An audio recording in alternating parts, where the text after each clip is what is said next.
I so don't consider what I do sort of from the outside in, and I don't really ever feel like I can identify a style. I mean, there are things I guess I do. The obvious sort of joke is that I overuse lens flares, and that's sort of what I'm known for. But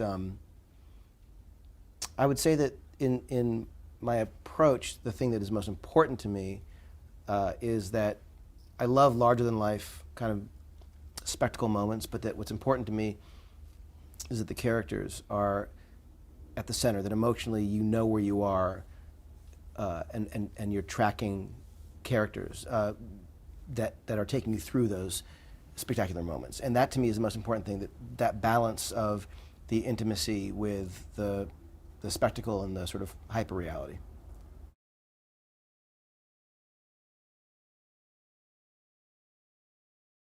It's a weird thing. I mean, the jobs are all very different. Directing is my favorite because it means that the writing's done for the most part, and that the producer has done whatever needs to get done to actually get to the place where you're filming something. But they're all critically important roles. As a writer myself, working on Star Trek was a wonderful thing because though I wasn't technically a writer on those films, I got to collaborate with people who had wonderful, great, big ideas, but also get to, on the fly, every day, adjust scenes and make changes that felt right. The actors were often offering moments that were really funny or discovering things that weren't obvious in the scene as written that were great opportunities for continuing to track a character. On Super 8, which frankly I feel like I never quite figured out the script as much as I wish I had, the experience of doing that movie was so intimate, mostly because we were away for quite a bit of it on a location in West Virginia.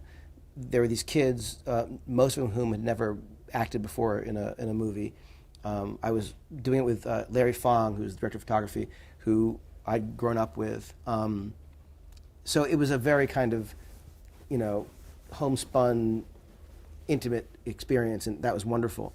But I also knew as I was directing, we were going to go over budget, and we had to do everything we could to be responsible. So part of me wanted to just keep shooting these scenes, and part of me was like, must leave location so we can be responsible. And it really is just a balance of every day, no matter where I am, as a director, I always feel like it's my money being spent on that set. I don't think like, well, screw it. Well, I want to be responsible. I don't want the studio to get a report and wonder what the hell happened. And so I really do, being responsible on movies is something that's always been very important to me. So even when I'm directing something and I know that we might have to go over a little bit and for this scene to work, I'm always thinking, well, what can we do later to make up for that? And it's a constant puzzle.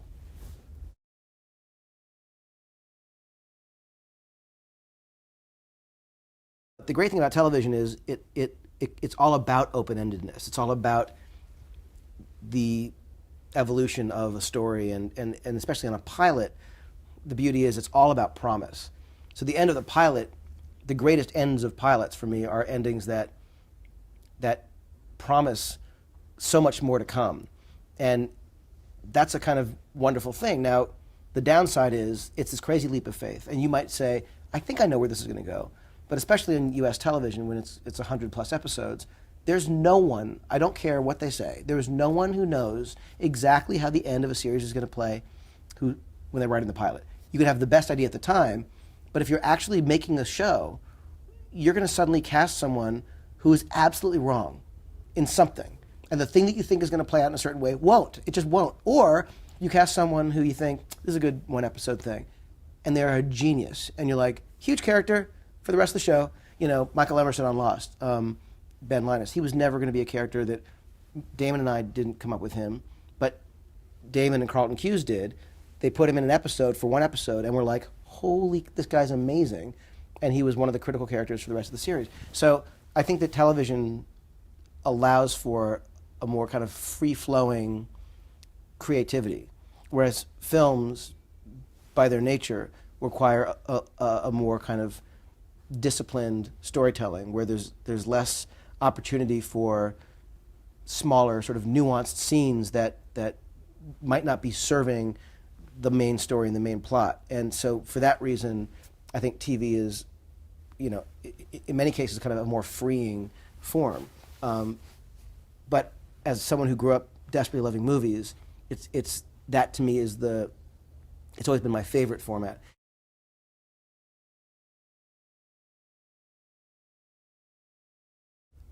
I think one of the best pieces of advice was from my dad, who, when I was thinking about going to film school,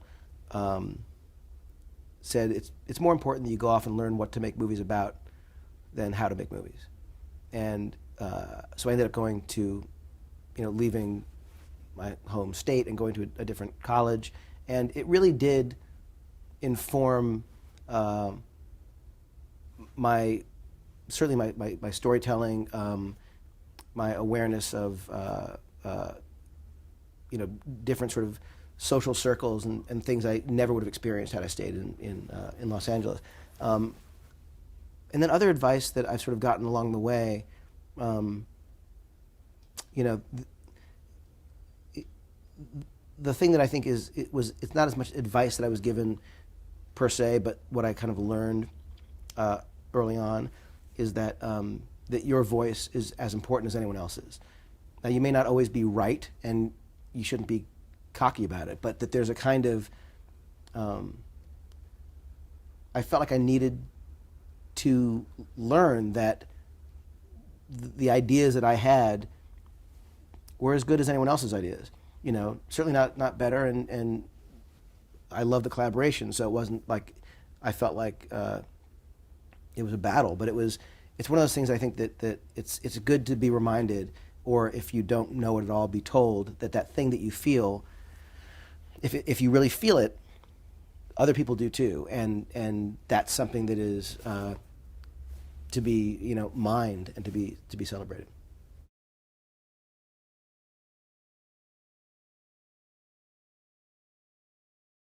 It's funny, if you look at kids now making movies, as I did with Super 8 Film, they've got cameras and access to cameras that are often film resolution, professional film resolution, editing equipment that is on par in many ways with what is used professionally, visual effects, color correction software that allows for much of what is being done professionally.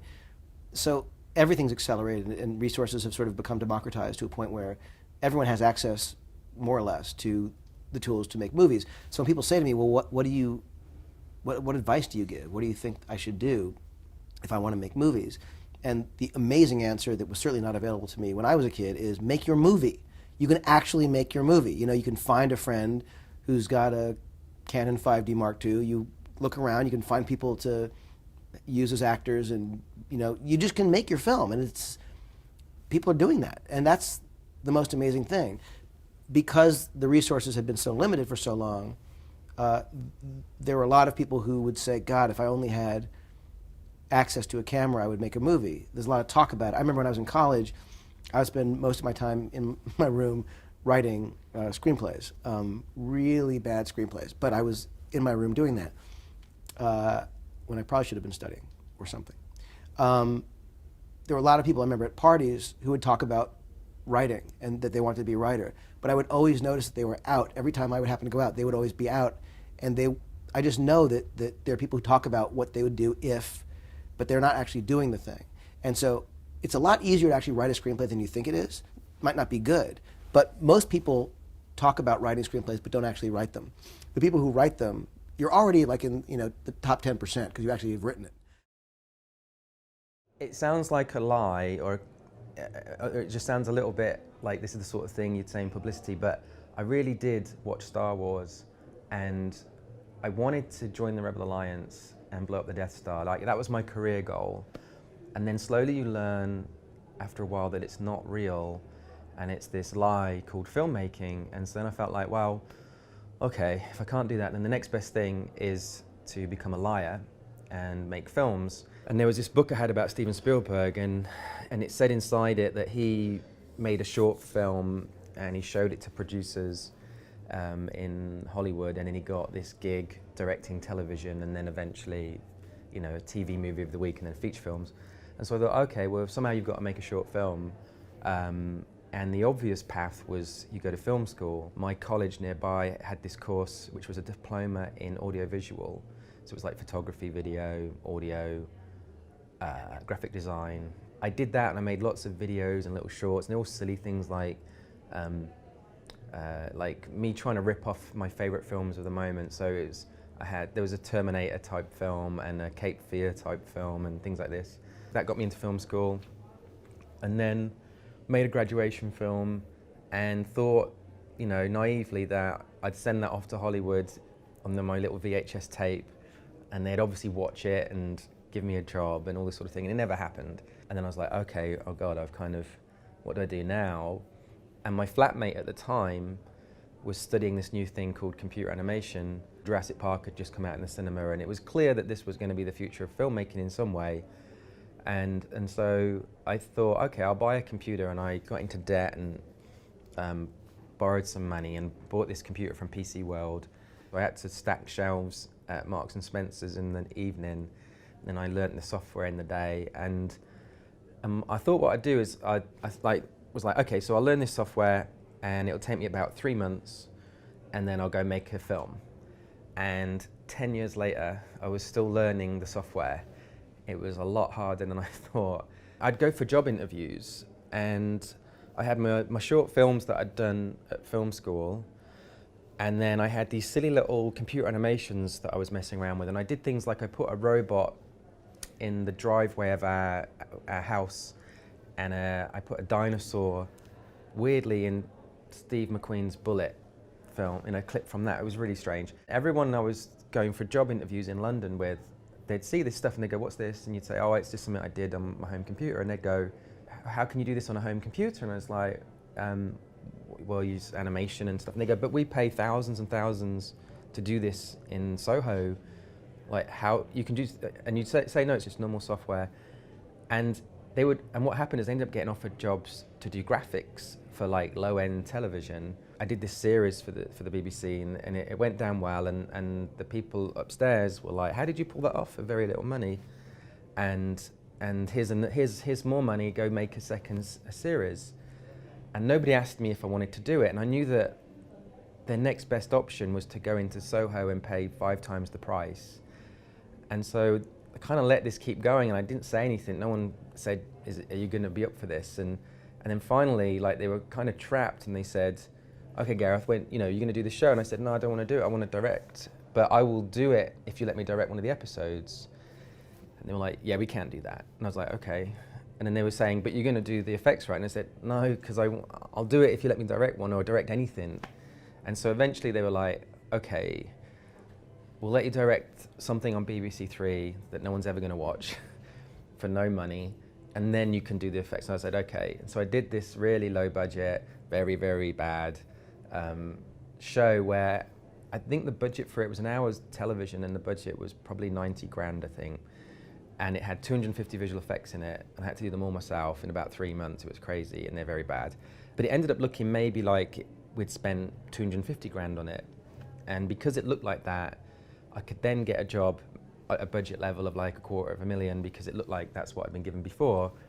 And then I made that look a bit better, you know, like, because of all the visual effects you can add, so the production values looked a bit better. But the problem was, it was really for specialist factual, it was really for the documentary department, and I couldn't make that leap to drama. Every time I went for interviews and I showed them whatever I'd done and said, really want to direct, they saw you as a documentary person and not drama. There was a bit of snobbery with that divide, and you just couldn't go across. I got fired from directing a TV show because they said I didn't have enough experience. As a consolation prize, the executive producer said, oh, you should get an agent. I know someone who's an agent. You should go see them. And so I went and talked about how I'd done all like visual effects work, and that I felt that there was this, you know, this whole holy grail of like, you know, low budget filmmaking was that you could use computer graphics and digital technology to make something look a lot bigger and better than it really was. And she said, oh, you should go see this company called Vertigo. who make low budget films. And so I went around there and showed them my stuff and pitched them some different ideas, and I didn't believe them. They went, yeah, let's do it. Okay, let's go make this film. They said, okay, write down on a piece of paper the date you want to start filming, and I promise you we'll be filming by then. And I did the maths in my head and thought, I run out of money in 3 months. Like, I can't keep myself alive after 3 months. So I wrote 3 months, 3 months away, September, and they said, okay. And we ended up, it worked out, we ended up in the middle of Mexico 3 months from then. But I had to write it and cast it and find the locations in 3 months, which, having never done it before, felt like loads of time, And then I realized it was no time, it was very little amount of time. And because I knew that we'd be going into these places and not really having permission sometimes, and using non-actors, people we met to try and do things, and I'd be putting things in the computer afterwards.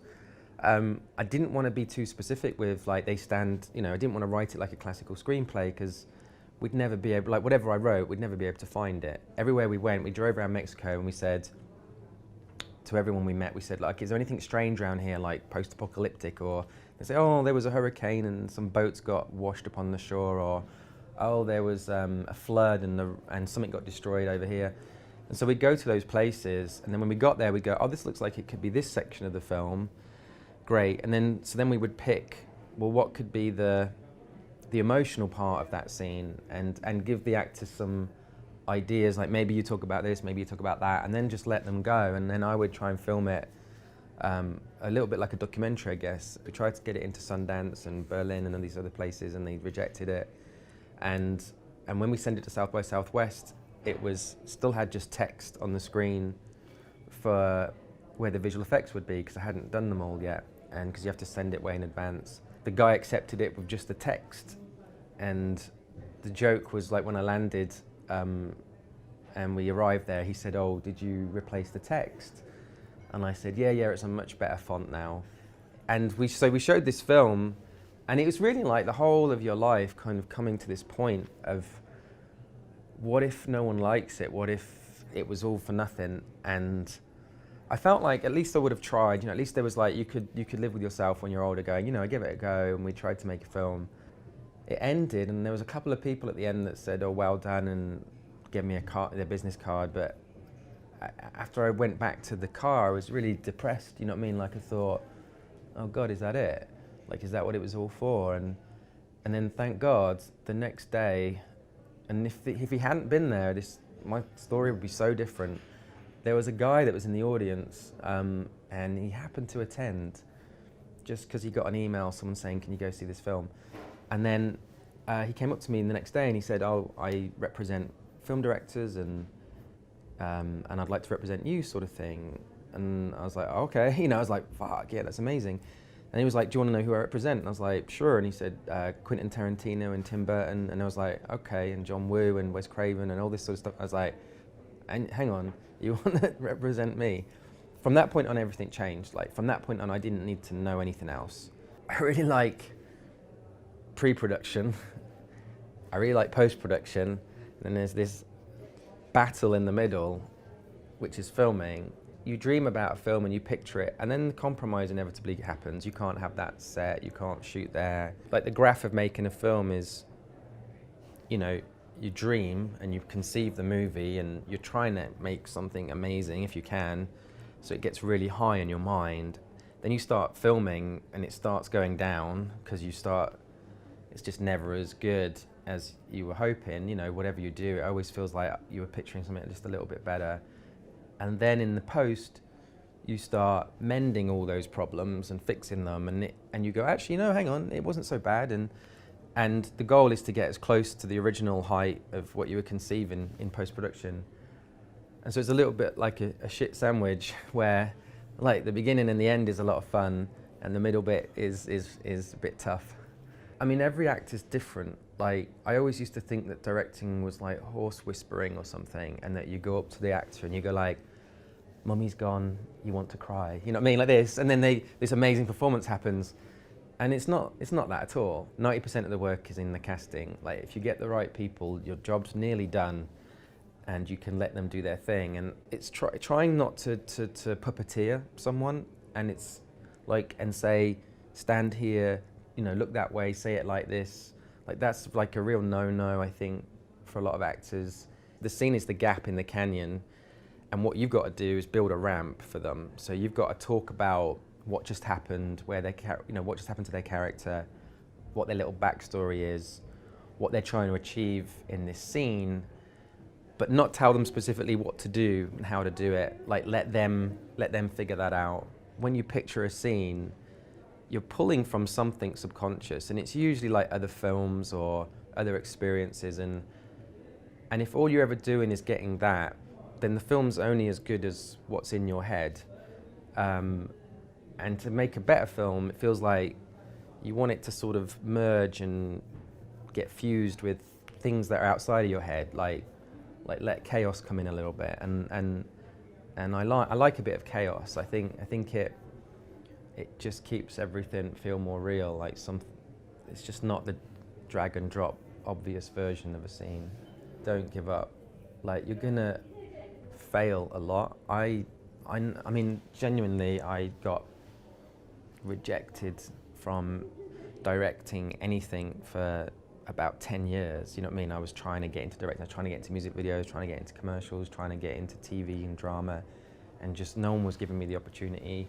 It's very easy to look back on people who have got lucky and things have happened to them and trace a very simple line and go, oh look, they did this, and it all went brilliantly. And it's like, it didn't go brilliantly. Like for 10 years, I was failing at becoming a filmmaker.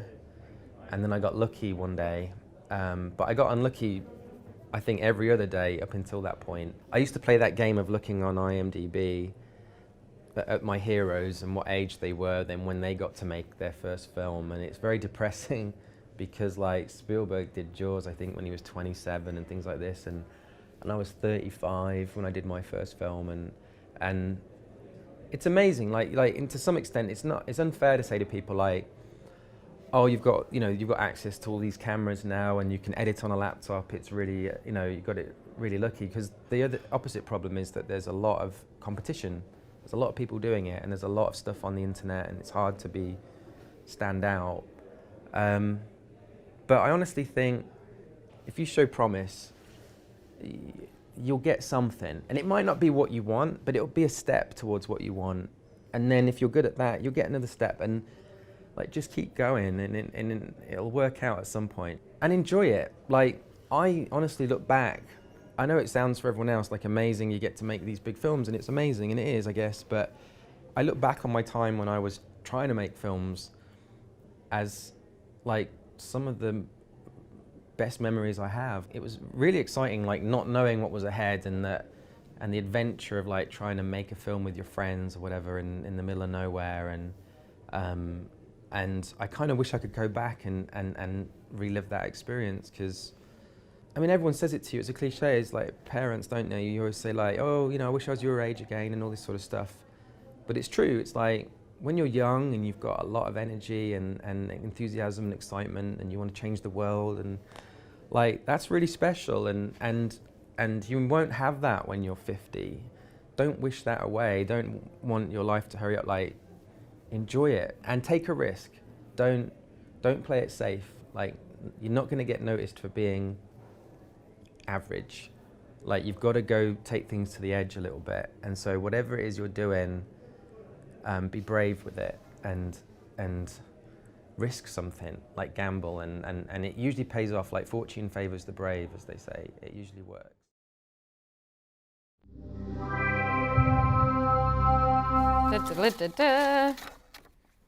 Oh God, what's the secret to success? Hard work.